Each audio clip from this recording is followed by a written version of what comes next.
Hello friends, welcome back to my channel once again. গতকাল প্রাথমিক শিক্ষা পর্ষদের পক্ষ থেকে একটি প্রেস বিজ্ঞপ্তি করা হয়েছিল। দেখতে পাচ্ছেন সেই প্রেস বিজ্ঞপ্তিটা রয়েছে।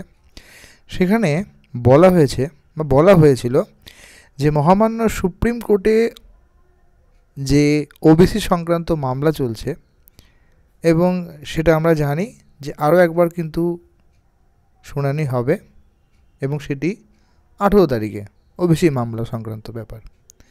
এবং এই সমস্ত কারণে কিন্তু সংশ্লিষ্ট দপ্তর থেকে শূন্য পদের সংখ্যা পাওয়া গেলেই তার বিজ্ঞপ্তি প্রকাশিত করা হবে, এবং এই ওবিসির জন্য কোনো রকম নিয়োগ সংক্রান্ত বিজ্ঞপ্তি প্রকাশ করা যাচ্ছে না, কারণ এই মামলাটি এখনও পর্যন্ত সুপ্রিম কোর্টের অধীনে রয়েছে। এবং টেট নিয়োগের এটি একটি অন্যতম সুযোগ মাত্র। নিয়োগের মোট 5টি সুযোগ রয়েছে, তার মধ্যে একটি হলো টেট।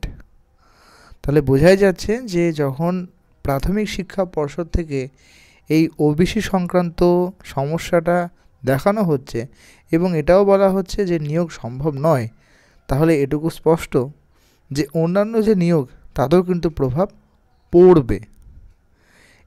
এটাই কিন্তু স্পষ্টত বোঝা যাচ্ছে। আশা করি আপনারা বুঝতে পারছেন যে ওবিসি সংক্রান্ত মামলাটি আপাতত পরিষ্কার বা কোনো রকম নিষ্পত্তি না হওয়া পর্যন্ত, পুরোপুরি নিষ্পত্তি না হওয়া পর্যন্ত কিন্তু এই সমস্যাটা চলবে।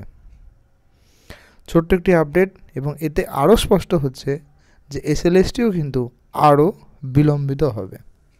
ছোট্ট একটি আপডেট, ইনফরমেটিভ মনে হলে লাইক করতে ভুলবেন না, এবং এডুকেশন রিলেটেড ভিডিও পাওয়ার জন্য আমাদের চ্যানেলটি সাবস্ক্রাইব করতে ভুলবেন না। ভালো থাকবেন।